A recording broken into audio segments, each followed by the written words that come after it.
Assalamualaikum warahmatullahi wabarakatuh. Salam sejahtera.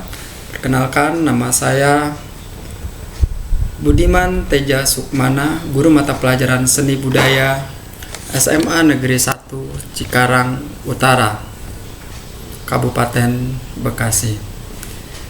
Kali ini saya akan menjelaskan atau memaparkan pelajaran seni tari berkaitan dengan definisi dan unsur-unsur tari. Definisi tari menurut para ahli. Sudarsono mengatakan bahwa tari adalah ekspresi jiwa manusia yang dituangkan melalui gerak-gerak yang ritmis dan indah. Sementara Pangeran Suryodiningrat, beliau mengatakan bahwa tari merupakan gerak dari seluruh anggota tubuh yang selaras dengan irama musik atau gamelan, diatur oleh irama yang sesuai dengan maksud tertentu. Sementara menurut Kamus Besar Bahasa Indonesia, tari adalah gerakan badan, tangan dan sebagainya yang berirama, biasanya diiringi dengan bunyi-bunyian, musik, gamelan, dan sebagainya. Dari ketiga definisi tersebut, ada satu kesamaan garis besar, yaitu berkaitan dengan gerak badan dan irama. Ini menjelaskan bahwa yang menjadi unsur utama atau media utama dalam mengungkapkan tari adalah gerak badan manusia, gerak seluruh anggota tubuh. Dan gerak tersebut tentunya harus memiliki irama, artinya ada ritme, ada aturan dalam melakukan gerak tersebut. Bahkan gerak-gerak tersebut kalau menurut Sudarsono harus bermuara kepada keindahan. Artinya gerak bukan sembarang gerak, tapi gerak yang sudah mengalami penataan. Unsur-unsur tari. Yang pertama yaitu gerak. Kedua, ruang. Ketiga, tenaga. 4, waktu. 5, ekspresi. Mari kita jelaskan satu persatu tentang kelima unsur-unsur tari tersebut. Yang pertama adalah gerak. Apa itu gerak? Gerak adalah proses perpindahan dari satu pose ke pose atau dari satu titik ke titik lainnya. Coba kita perhatikan. Kalian perhatikan, misalnya ini pose pertama, kemudian ini pose kedua. Nah, perpindahan dari satu pose atau pose pertama ke pose kedua, inilah yang disebut dengan gerak. Atau titik satu ke titik berikutnya. Nah, pada saat ini bergerak, berpindah dari titik A ke titik B, inilah yang disebut dengan gerak. Gerak di dalam tari dibedakan menjadi dua. Yang pertama yaitu gerak maknawi. Gerak maknawi adalah gerak yang mengandung arti. Artinya gerak tersebut tidak semata-mata gerak, tetapi ada makna yang terkandung di dalam gerakannya. Misalnya gerakan seperti ini, gerakan sembah. Ini memiliki makna sebagai bentuk penghormatan atau memberikan salam. Atau di dalam tari Jawa atau di tari Sunda itu ada yang namanya gerak ulap-ulap. Gerak ulap-ulap atau gerak nyawang kalau di Jawa Barat. Nah, ini menggambarkan sedang melihat sesuatu yang jauh. Atau misalnya di dalam tarian yang bertema tentang petani, ada gerak-gerak, misalnya gerak mencangkul, gerak memetik padi atau menanam padi, itu merupakan gerak maknawi. Yang kedua yaitu gerak murni. Gerak murni adalah gerak yang diciptakan hanya untuk kepentingan keindahan. Artinya di sini tidak memiliki arti atau tidak mengandung arti, tetapi gerak tersebut semata-mata untuk nilai estetika. Selanjutnya yang kedua adalah ruang. Ruang adalah rongga yang terbentuk akibat perpindahan dari bentuk ke bentuk, atau besar kecilnya volume gerak penari. Contoh tadi pose pertama seperti ini, kemudian pose kedua seperti ini. Nah, berarti ini volumenya sebesar ini. Kemudian misalnya diperkecil. Nah, ini ruangnya berarti sebesar ini. Kemudian ketika dilakukan seperti ini ruangnya lebih besar dan ini lebih kecil. Atau misalnya melakukan gerakan seperti ini dengan seperti ini. Nah, itulah yang dibentuk oleh gerak tadi, perpindahan bentuk ke bentuk, itulah yang disebut dengan ruang. Ruang dibagi menjadi dua, yaitu ruang pribadi, ruang di dalam tubuh penari yang terbentuk karena gerak yang dilakukan. Contoh tadi seperti ini. Ini ada ruang gerakan. Nah, inilah yang disebut dengan ruang pribadi. Selanjutnya, yang kedua yaitu ruang umum. Ruang di luar tubuh penari yang terjadi apabila terjadi perpindahan dari tempat asal ke tempat lainnya. Artinya di sini, misalnya satu penari dengan posisi awal di sini, kemudian posisi akhir di sini. Nah, dia melakukan perpindahan di sini. Nah, ini ada ruang yang terbentuk. Ruang yang terbentuk inilah yang disebut dengan di antara ini disebut ruang umum atau ruang di luar tubuh penari. Atau di atas pentas ada beberapa penari. Nah, ruang-ruang kosong di antara penari itu misalnya seperti ini ada ruang kosong. Ini penari. Nah, di antara ini yang disebut dengan ruang umum. Selanjutnya tenaga. Tenaga adalah intensitas dan kekuatan dan kualitas kekuatan yang digunakan untuk bergerak atau kuat lemahnya gerak dilakukan. Misalnya suatu gerak dilakukan dengan lembut, berarti tenaganya itu lemah atau sedikit dia menggunakan tenaga. Beda dengan misalnya ini. Tenaga yang digunakan kuat. Inilah yang disebut dengan tenaga, ya. Intensitas, kuat lemahnya tenaga yang digunakan untuk melakukan gerak. Selanjutnya adalah waktu.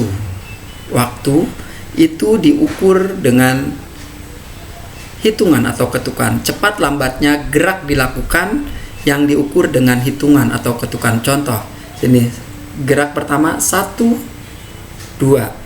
Berarti waktu yang dipakai untuk melakukan gerak 1, perpindahan dari 1 ke 2 itu ada 2 hitungan. 1, 2. Sekarang kita perlambat. 1, 2, 3, 4. Nah, ini ada 4 hitungan. Yang ketiga, 1, 2, 3, 4, 5, 6, 7, 8. Nah, antara gerak 1 walaupun gerakannya sama tetapi berbeda hitungannya, itu berarti waktunya berbeda. Yang pertama waktunya hanya 2 ketukan, yang kedua waktunya 4 ketukan, dan yang ketiga waktunya 8 ketukan. Selanjutnya yang kelima adalah ekspresi. Ekspresi merupakan ungkapan perasaan yang terkandung dalam gerak tari dan dituangkan melalui mimik wajah maupun kualitas gerak. Contoh misalnya ketika tarian tersebut menggambarkan kesedihan, berarti mimik wajah kita harus sedih. Kemudian gerakan kita harus menggambarkan kesedihan. Ya, berbeda dengan ketika sedang bergembira. Tarian menggambarkan tentang kegembiraan, wajah kita harus menggambarkan kegembiraan, terus gerakan kita juga dengan penuh energi. Contoh nih di sini terlihat sekali penari sangat ekspresif dari wajahnya maupun dari bentuk geraknya. Unsur-unsur pendukung tari, yaitu yang pertama iringan. Yang namanya tari itu tidak pernah lepas dari iringan. Sebuah tarian pasti dia memerlukan musik, karena musik akan membuat penampilan tari menjadi lebih menarik dan lebih kuat ketika orang menonton, kesan dari tarian tersebut akan lebih kuat apabila ada iringan. Fungsi iringan bagi tari yaitu pertama, iringan atau musik sebagai pengiring. Musik berperan untuk mengiringi gerak tari atau penunjang penampilan tari, tidak menentukan isi tariannya. Artinya di sini musik mengikuti gerak yang dilakukan oleh penari dalam menari. Contoh misalnya ketika gerakannya cepat, musik pun cepat. Atau sebaliknya, ketika musiknya lambat, gerakan pun lambat. Artinya di sini saling mengisi bahwa musik itu sebagai pemandu dalam melakukan gerakan. Selanjutnya yang kedua yaitu musik sebagai ilustrasi. Musik berperan sebagai pembentuk suasana yang ada dalam adegan tari. Dan ini turut menentukan isi atau tema tarian. Contoh misalnya dalam suatu tarian menggambarkan tentang kesedihan, diisi dengan musik biola yang sangat menyayat. Sebelum ada gerakannya pun, suasana tarian akan terasa sangat menyayat. Nah, begitu pula pada saat bergerak, itu harus masuk rasanya. Kenapa? Karena tadi tarian sudah dibentuk suasananya oleh musik. Nah, musik tersebut bersifat ilustrasi. Gerakan tidak harus mengikuti irama musik. Kalau masuk ilustrasi bisa kontras atau bisa mengikuti atau bisa outbeat atau keluar dari irama. Jenis musik tari yang pertama adalah musik internal, musik yang berasal dari penarinya, seperti tepuk tangan, teriakan, jentikan jari, atau pukulan pada tubuh. Nah, misalnya pada tari randai, musik yang dihasilkan selain musik eksternal, eksternal, ada musik internal yaitu di dalam randai misalnya menepuk-nepuk galembong atau celananya, kemudian sambil berteriak-teriak dan sambil bernyanyi-nyanyi. Nah, suara yang masuk itu adalah bagian dari musik iringan, musik yang diikuti oleh penari, itu disebut musik internal. Atau di dalam tari Saman Aceh yang sangat terkenal, menari diiringi dengan tepukan, dengan pukulan pada tubuh dan nyanyian para penari. Yang kedua yaitu musik eksternal, musik yang berasal dari luar penari seperti gamelan. Contoh misalnya gamelan Jawa, gamelan Sunda, gamelan Bali, gambang kromong, itu semua iringan alat musik yang digunakan untuk mengiringi tarian dan itu merupakan musik eksternal. Yang kedua yaitu tata rias dan busana. Ini adalah bagian dari unsur pendukung tari yang kedua. Tata rias. Fungsi tata rias mengubah karakter pribadi menjadi karakter tokoh yang dibawakan serta untuk menambah daya tarik penampilan. Artinya di sini seorang penari ketika dia membawakan sebuah tarian dengan tema tertentu, maka wajahnya, karakternya harus disesuaikan dengan tokoh yang dibawakan tersebut. Nah, jenis rias yang pertama adalah natural. Nah, natural seperti ini biasanya digunakan oleh penari-penari modern dan anak-anak muda. Nah, di dalam tari tradisional, naturalnya seperti ini. Ya. Penari tradisional ini make up-nya cenderung lebih tebal. Ya, ini hanya untuk make up natural. Ini hanya untuk mempertegas garis-garis wajah. Alisnya dipertebal, terus ininya biar lebih berkarakter. Ini hidungnya biar kelihatan lebih mancung, pipinya biar lebih ranum, bibirnya biar terlihat lebih jelas. Ini make up natural. Selanjutnya yaitu make up karakter. Salah satunya adalah karakter gagah. Kita perhatikan di sini, ini penari remo. Nah, walaupun misalnya perempuan yang membawakan, tetap riasannya harus seperti ini, harus menggambarkan kegagahan. Nah, ini make up karakter tua. Ini perhatikan, walaupun usia 16, tapi bagaimana caranya supaya penari tersebut memiliki karakter tua. Nah, ini ada karakter seram, kemudian karakter lucu. Yang ketiga adalah make up fantasi. Contohnya ini sesuai dengan fantasi manusia yang biasanya yang ada film-film. Nah, ini wajah manusia, kemudian ini alien. Nah, terus make up fantasi ini juga contohnya. Yang berikutnya yaitu tata busana. Tata busana bukan hanya digunakan untuk menutupi tubuh saja, tetapi memiliki fungsi. Fungsi tata busana tari yaitu untuk mendukung tema atau isi tarian dan untuk memperjelas peran dalam satu sajian. Misalnya dalam satu tarian membawakan tema tentang binatang, berarti penarinya harus menggunakan kostum atau busana binatang. Misalnya tari merak, kostumnya harus menggambarkan seekor burung merak. Atau misalnya tari petani, berarti baju yang dipakai itu menggambarkan petani. Petani laki-laki atau petani ibu-ibu atau perempuan itu berbeda jenisnya, karena apa? Perannya berbeda. Yang kedua yaitu tata busana mencerminkan identitas suatu daerah yang sekaligus menunjukkan dari mana asal tarian tersebut. Misalnya tarian dari Bali dengan dari Jawa akan terlihat sekali. Kenapa? Karena busana tari Bali itu memiliki ciri khas dan dari Jawa juga memiliki ciri khas. Ketika belum pentas saja kita sudah tahu kalau itu adalah tari Bali. Kenapa? Karena kostumnya mencerminkan daerah Bali. Nah, yang harus dipertimbangkan dalam pemilihan busana tari yaitu pertama adalah harus nyaman dipakai. Artinya baju tersebut jangan sampai gatel, kasar, kecuali memang membawakan tarian tertentu dengan tema itu. Misalnya ketika gatal atau panas, penari tidak fokus dengan gerakan, tapi dia terganggu oleh kostumnya atau busananya yang tidak nyaman. Kemudian tidak mengganggu gerak. Baju yang terbuat dari bahan kaos bisa saja ketat, tetapi kalau bukan dari kaos jangan terlalu ketat. Kenapa? Karena akan mengganggu gerakan penari.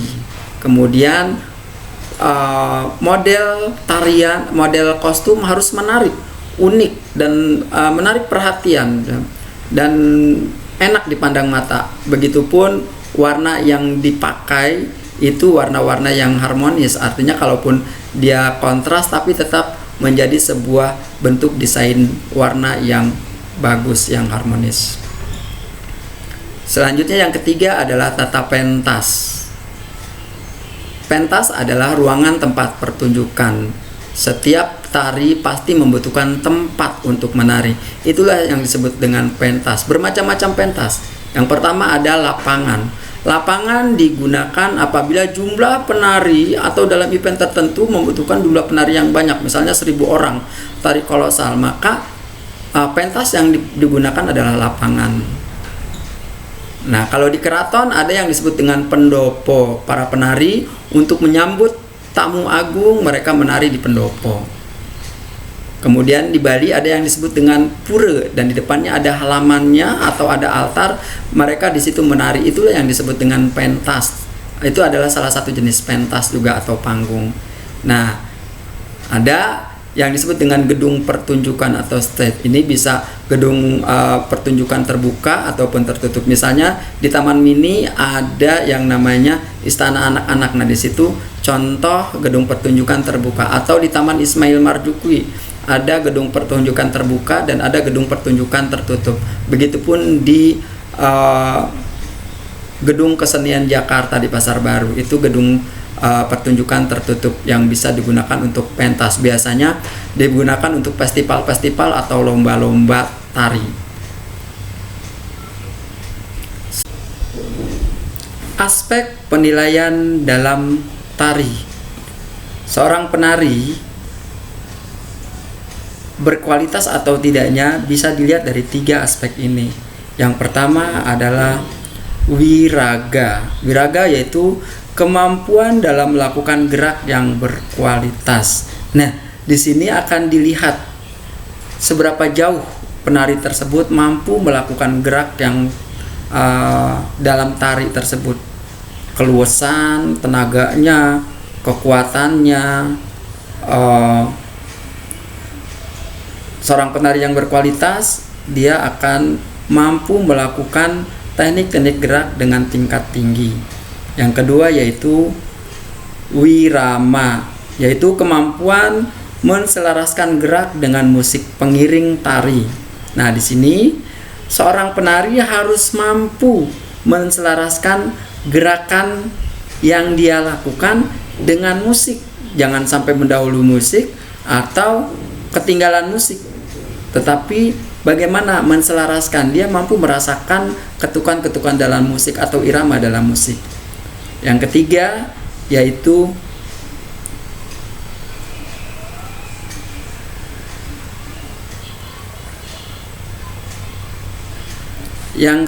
adalah wirama, yaitu kemampuan merasakan atau menghayati karakter, konsep, dan tema tari yang dibawakan.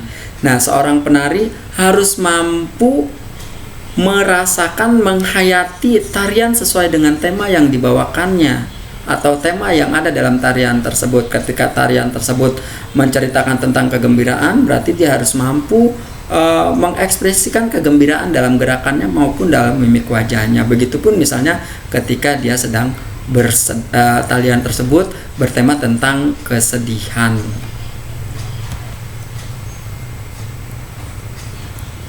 Itulah tadi definisi tari dan unsur-unsur tari. Terima kasih. Sampai ketemu lagi di materi berikutnya. Wassalamualaikum warahmatullahi wabarakatuh.